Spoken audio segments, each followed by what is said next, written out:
Here is episode 1 expanded to approximately 1,000 words, in simple, clear English, with no headings, emotional and story style. The sun was bright over the blue sea when Anna Petrova stepped out of the small airport in Cebu, Philippines. She was 27 years old, from St. Petersburg, Russia, and this was her first big trip alone. Anna had saved money for 2 years to see tropical beaches, warm sunsets, and a life very different from the cold winters of her country. She held her small backpack tightly and smiled. Everything felt exciting and new. The air smelled of salt and flowers. People were laughing and talking loudly. Colorful jeepneys passed by on the road. Anna felt free and happy.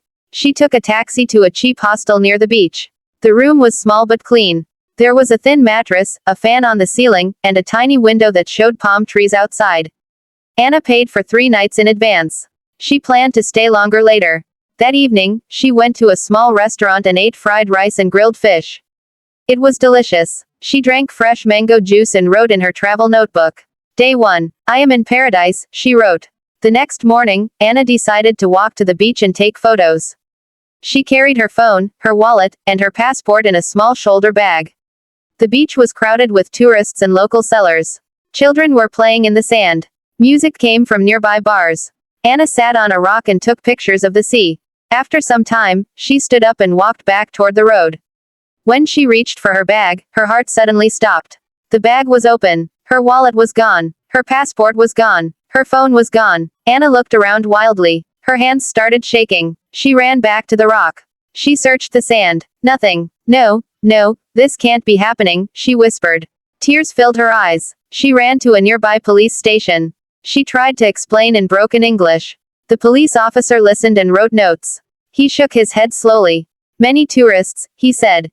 Pickpockets. Very common. We will try, but difficult. Anna felt dizzy. Without money, passport, or phone, she was alone in a foreign country. She returned to the hostel, crying quietly. The manager felt sorry for her and allowed her to stay 1 more night for free. That night, Anna lay on the bed, staring at the ceiling fan. It made a soft, slow sound. What will I do? She thought. I have nothing. The next day, she went to the Russian embassy in Manila. But Manila was far away, and she had no money for transport.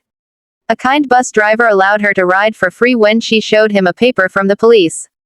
The embassy told her she could get a temporary passport, but it would take several days and cost money. I have no money, Anna said quietly. The officer looked at her with pity. We will try to help, but you need to wait. She returned to Cebu with nothing. Her free night at the hostel was over. The manager told her gently that he could not keep her without payment. Anna walked out with her backpack. She had only a small bottle of water left. The first day without food passed slowly. She felt hungry but still hopeful. She thought maybe she could find work or help. She asked people in the street for help. Some ignored her. Some shook their heads. One woman gave her a small bread roll. Anna thanked her again and again. She slept on a bench near the beach that night. The sound of waves was loud. Mosquitoes bit her arms and legs. She could not sleep well.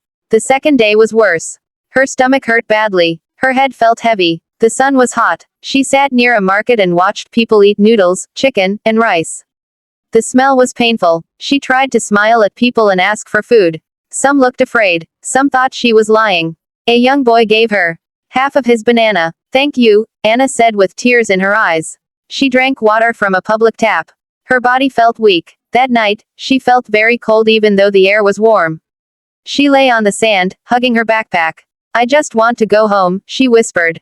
The third day, Anna could barely stand. Her legs were shaking. Her vision was blurry. She walked slowly to a small church near the road. She sat on the steps and put her head in her hands. I am going to die here, she thought. At that moment, a middle-aged Filipino woman came out of the church. Her name was Maria. She saw Anna sitting there, pale and weak. Are you okay? Maria asked gently. Anna tried to speak, but her voice was too weak. She only shook her head. Maria sat next to her. Hungry? She asked. Anna nodded. Maria helped her stand and walked her to a small food shop nearby. She bought her soup, rice, and water.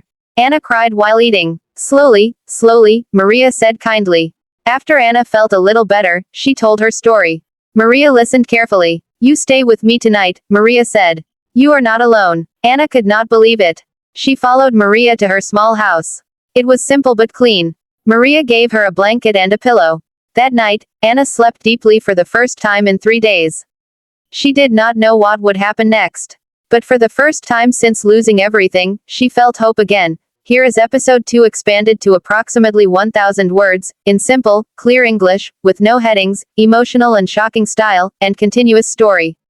Anna woke up slowly in Maria's small house. For a moment, she did not know where she was. Then she remembered everything. The beach, the stolen bag, the hunger, the 3 terrible days. She sat up on the thin mattress. The room was quiet. Sunlight came through a small window. She could smell rice cooking. Tears filled her eyes again, but this time they were not only sad tears. I am alive, she whispered. Maria came into the room with a warm smile. Good morning, she said softly. You sleep well. Yes, Anna replied. Thank you. Thank you for saving me. Maria waved her hand gently. Anyone would help. You are like my daughter now. She gave Anna a plate of eggs, rice, and fruit. Anna ate slowly. Every bite felt like a gift. After breakfast, Maria asked Anna more about her life in Russia. Anna told her about her mother, her small apartment, and her job as a graphic designer. She also told her about saving money for years for this trip. I wanted freedom, Anna said quietly. Now I feel so stupid. Maria shook her head. You are not stupid. You are unlucky. Big difference. Maria called her cousin who worked at a hotel. He allowed Anna to help clean rooms in exchange for food and a small place to sleep. For the next few days, Anna worked hard. She cleaned floors, washed bedsheets, and carried heavy bags. Her body still felt weak, but she did not complain. Every night, Maria waited for her with warm food and tea. One evening, Maria asked, Did you contact your embassy again? Anna shook her head. I am afraid. I still have no money. Maria reached into a small box and pulled out some folded bills. This is my savings, she said. Take it. Anna's eyes widened. No, I can't. This is too much. Maria held her hand. You will pay it back someday. Or help someone else. That is enough. The next morning, Anna returned to the embassy with the money. The officer was surprised to see her again. You look better, he said. Anna smiled weakly. Someone helped me. They started the process for her temporary passport. It would take 5 days. Anna felt hopeful again. 2 days later, something shocking happened.